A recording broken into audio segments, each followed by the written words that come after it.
Мамлекеттик салык кызматы патенттин жаңы түрү киргизилгенин кабарлады. Ал кыймылсыз мүлктү жалдоо, ижарага берүү, базарлардын, кичи базарлардын аймагында жайгашкан соода иши үчүн пайдаланылуучу турак жай эмес аянт деп аталган иштин жаңы түрү менен толукталды. Мындайча айтканда, жеке жактар соода ишине пайдаланылуучу соода жайын субижарага же болбосо үчүнчү жакка берүүдөн алынган кирешенин суммасынан патенттин негизинде салык төлөшү керек болот.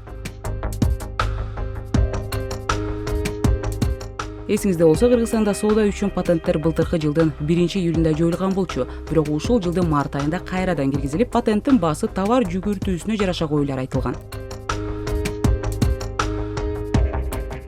Тагыраагы, көп соода кылгандар үчүн тариф жогорураак болот. Товар айлантуусу аздар патент албай ККМ менен салык төлөбөй иштей алат.